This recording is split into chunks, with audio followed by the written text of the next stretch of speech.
You know, a show has truly made it once it has its own universe. When a show has so many different seasons and a confusing timeline that connects them all together, it's like being certified on Insta, but in the nerd realm. I'm not sure who gives the certified universe stamp, but Power Rangers has one. For those that don't know, a crossover is when two or more fictional characters, settings or universe can join together in the context of a single story. There's several different types of crossovers. So for example, they can arise from a legal agreement between the relevant copyright holder, so Sony having the rights for Spider-Man and lending them to Disney. Unauthorized efforts from fans, so basically fan-made stuff, non-canon essentially. Or common corporate ownership, which basically means the company has bought the rights for different monsters and now have pitted them up against each other. Godzilla and King Kong, Freddy vs Jason, that kind of stuff. When separate franchises collaborate together and make something awesome. Well, most of the time. What is up guys, this is We Go Again Productions. My name is Red Panther, also known as Corky Izzard, and today we're going to talk about the extended Power Rangers universe. Just before the video starts, if you could subscribe, that would be really nice of you, and if this video gets over 250 likes, well, we'll carry on making Power Rangers content. With all that out of the way, it's Morphin time. Red Panther!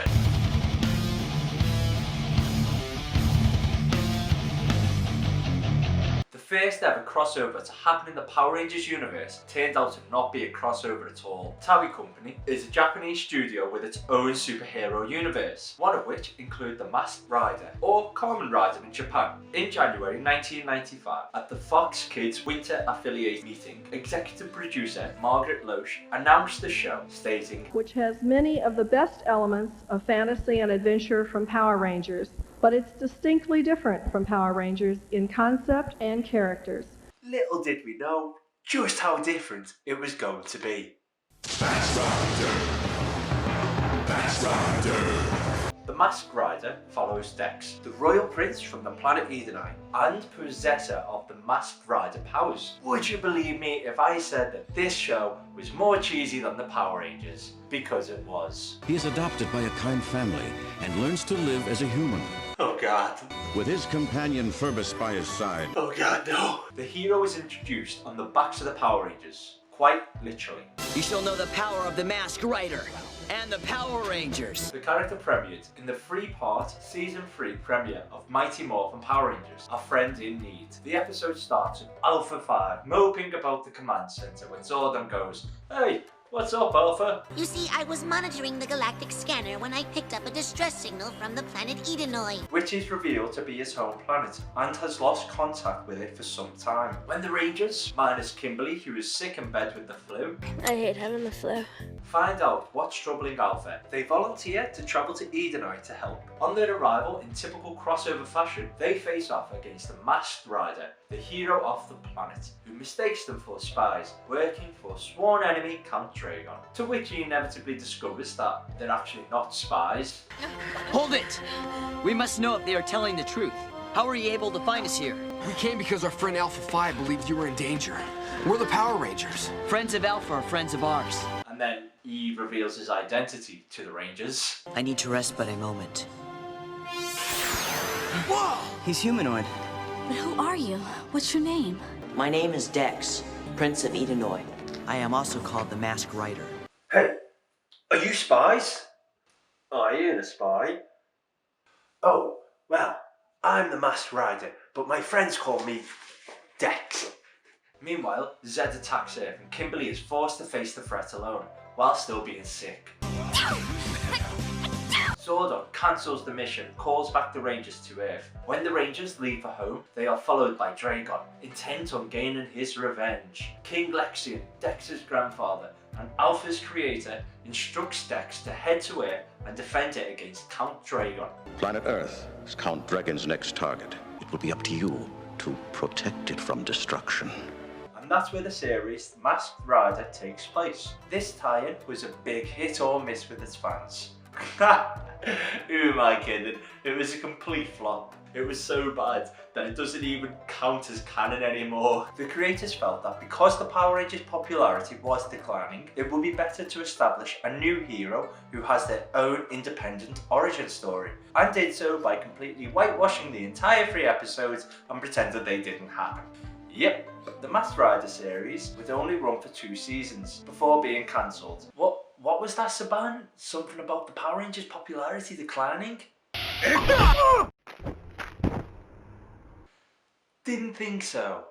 I understand that the creators wanted a new independent hero, but to cross out all of the references made in the episodes just seems stupid to me. For example, there is no mention of Lord Zed at all by Count Dragon, although Zed calls him his arch rival. For as long as I can remember, Count Dragon has been trying to one-up me. To be more evil, more dastardly than me. And the fact that Alpha 5 is from the planet Edenai, that's a big plot to not reference or at least mention, don't you think? Especially since his grandfather, the King, is Alpha's creator. The planet's leader, King Lexion, assembled me himself and gave me life. He was like a father to me. Which, by the way, can I just say, is one of the worst crossover tie-ins I've ever seen, ever. Just look at this guy. Does he look tech savvy at all? I get that because it's a crossover episode and there needs to be some tie-ins here and there, but this guy, Alpha's creator, really? Bloody Gandalf the Grey's building robots. Why not have Zordon's old former self when he was a human and no King Lexion's grandfather? That would have been a better story because they would have been 2 old men. Do you know what I mean? But again, all those little details were inevitably wiped away. That build-up was all for nothing. I'm just sorry we didn't have more time to get to know the Edenites. Dex especially. There is much we could learn from them. Perhaps there will be another chance. And surprisingly, there was, though this time in the form of a comic published by Marvel and named Masked Rider Issue 1. Count Dragon gave Dex a battle on 2 fronts as he places a planet-eating monster on the path to Edenai, while sending a monster called Rhinosaur to Earth. Dex is forced into choosing which planet to defend, but is aided by the Ninja Rangers. The Ninja Rangers defeated the Rhinosaur while Dex saves Edenai. Though due to Marvel Comics losing the rights to Power Rangers and other Saban properties, this became the only Masked Rider comic to ever be published.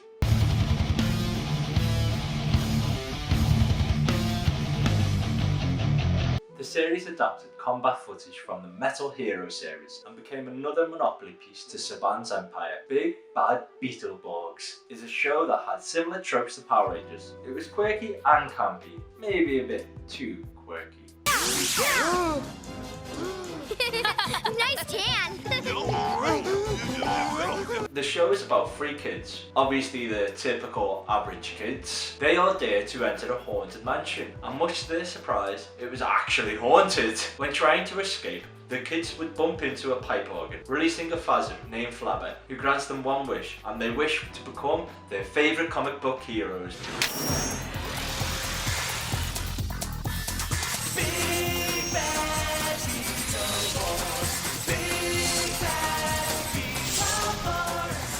However, this also brings the monsters from that comic to life. This show came out before Power Rangers Turbo and was actually largely successful, and at a point was more popular than the Power Rangers. But obviously, Saban being Saban, loved the idea of money, and as the Power Rangers was lowering in popularity, he thought to himself, Big Bad Beetleborgs have children transforming into their favourite comic book heroes. What if I have kids transform into Power Rangers? I'm a genius! And that's basically the reason for Jason being the Blue Ranger.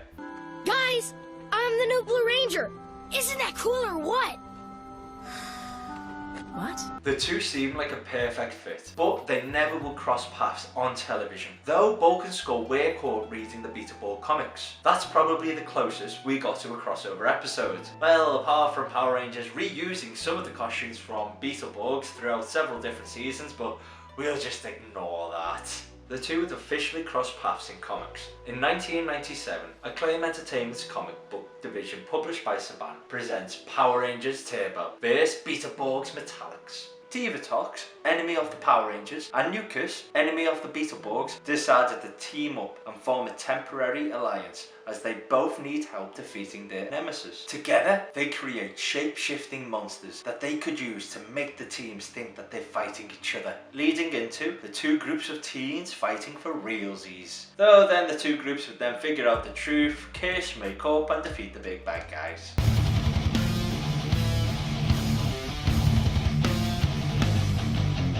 In early 2017, the Power Rangers were taking over the world once again, having a movie reboot and a successful comic book series showing that these Rangers can stand with the best of the heroes. And that's exactly what they did when Boom Studios and DC Comics collabed and gave us Justice League, Mighty Morphin Power Rangers. Lord Zed attacks the command center with an army of putties, but Zack the Black Ranger arrives in time to rescue Zordon. During his attempt to teleport them out, the teleportation relay is destroyed by a fake Alpha 5 with a bomb implanted in him. Geez, you can tell they collab with DC. This is a bit dark. My god!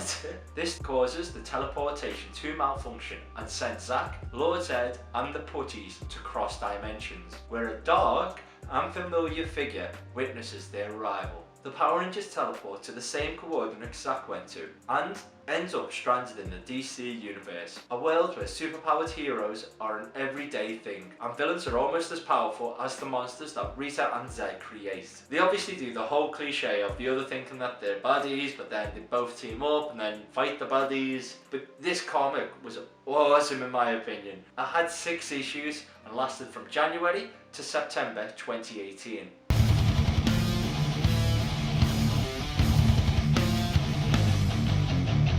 Teenage Mutant Ninja Turtles: The Next Mutation was another live-action television series that was produced by Saban in the 90s. So of course they were going to cross over at some point. To be fair, whether the Teenage Mutant Ninja Turtles were owned by Saban or not, I could always see a crossover between these two as they were very alike and on the same level of success. The two would officially meet in the series Power Rangers in Space episode Shell Shocked. When I was a kid, this episode blew my little mind as I couldn't quite comprehend what was going on. There was the Power Rangers and the Teenage Mutant Ninja Turtles at the same time. Ah! I can't believe it, but I think they're... It's the Teenage Mutant Ninja Turtles! In this episode, Astromina plans to destroy the Space Rangers by using her powers to brainwash another similar team of teen superheroes. You work for me. I don't think so. Says who? Me. With them under her control, the Turtles conned the Rangers into letting them on the Astro Megaship so they could take it over for her. What are you doing? Just giving your buddy Deca a better attitude. I've been certified turtle-fied. The Turtles would then battle the Rangers and actually defeat them. Bet you weren't expecting that. Though the Rangers weren't wearing their suits, in my head it still counts. It's better than them having a quick fight and just becoming friends. At least there's an outcome. After going into some space warp portal thing. What is that? Wait a minute. You're asking a turtle who lives in a sewer to explain a cosmic event? Managed to shake off their mind control and then team up with the Rangers to defeat Astronomer. I guess for some people, this episode is probably one of the cheesiest up there. But being a kid at that time and seeing your two favourite heroes team up was something else. Me personally, I love this episode, mainly because of the outro. There's something I really would like to do. Just once, before I go. Name it.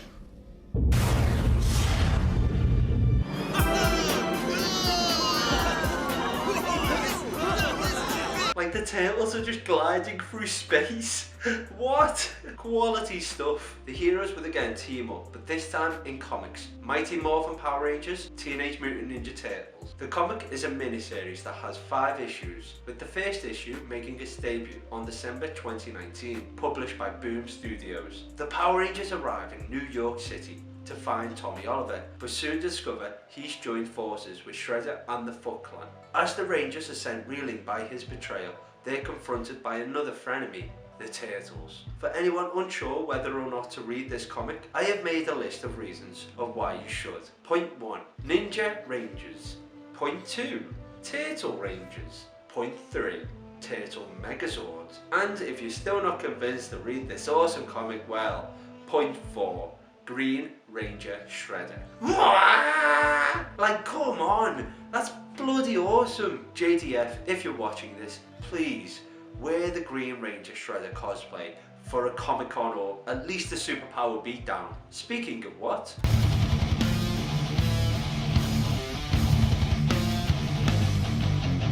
this is probably my favourite universe, as Batinthesun are doing so many amazing things right now, especially to do with the Ranger universe, but we'll get into that later. The Batinthesun is a YouTube channel that create cool death battles, but rather than it coming down to stats, it's fans who decide who they want to win. The company have done so much in the terms of creativity and have their fingers in a lot of pies. For example, they have managed to get the original White Ranger Tommy Oliver in for a death battle against Scorpion from the Mortal Kombat franchise. Though, this was just a small step for what the team had coming. Back in 2015, Batinthesun released their upcoming death battle that would feature the Green Ranger pitted against Ryu from Street Fighter. They created a poll and asked fans their opinions on a revamp of the Green Ranger, whether they wanted to see the classic look, an updated version, or a futuristic style.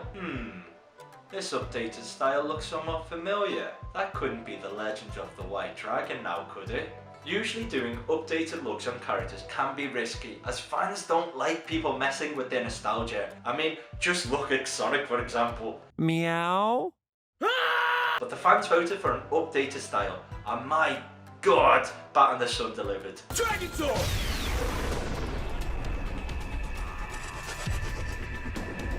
Remodeling the classic Ranger suit, making it a darker shade of green, and armed it with the Sword of Darkness and the Dragon Dagger. In its initial appearance, the helmet's colour scheme reassembled the original suit's green, though summoning the Dragon Dagger turned the helmet into a darker green while silver trims appeared on the helmet.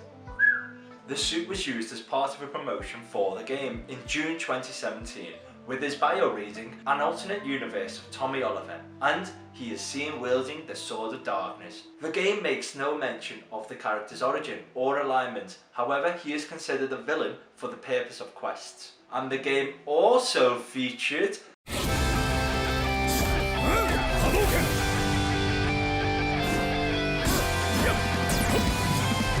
Street Fighter! Yeah, that's right. The Rangers are now fighting Capcom. Set in the universe of 2017 Power Rangers film, Rita Repulsa infects the Morphin grid with a virus that brings together and corrupts all known Power Ranger generations. Zordon and Alpha 5 send Jason to cleanse the Morphin grid. Jason saves various Rangers and together with them goes to save more and take down Rita, meeting various threats along the way. Eventually the Rangers find a few Megazords, which they use to challenge Mega Goldar and the Black Dragon Megazord. However, Rita's power is growing and she is able to now pull fighters from other dimensions into the grid. She finds the remains of M. Bison and reanimates him. In return, he gives Rita his dimension to conquer. Ryu senses this, but it's too late and he and his friends and enemies are pulled into the Morphin grid. And if you haven't watched the live action trailer for it, oh, you're missing out. Power Ranger Legacy Wars Street Fighter Showdown is a short film produced by Batinthesun. It features Ryu and Chun-Li teaming up with Tommy Oliver. You already know what Ranger he plays. And Gia Moran, the Yellow Megaforce Ranger, to face off against M. Bison. In this short, Tommy explains his new Ranger form as an upgraded version made by Ninja when he made the Crimson Hawk Power Coin, which further proves that Batinthesun are technically canon. That also means the Ryu Ranger is an actual thing.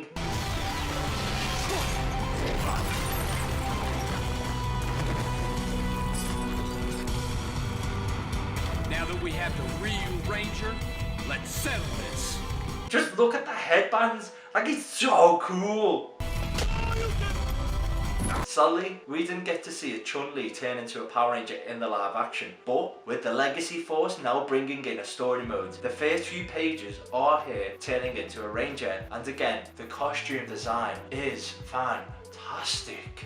Well done. That looks brilliant.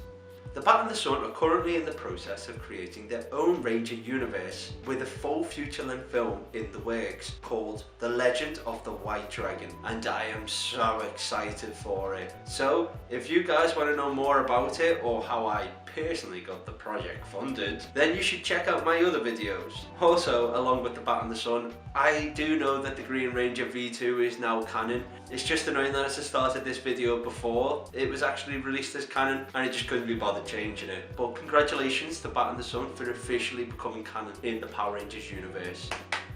Well done, boys. That's about it from me anyway, guys. If you could like, share and subscribe to this video, that would be sick. And I'll leave the Batinthesun videos down below for anyone who wants to watch them. So yeah, I'll see you all later. Peace.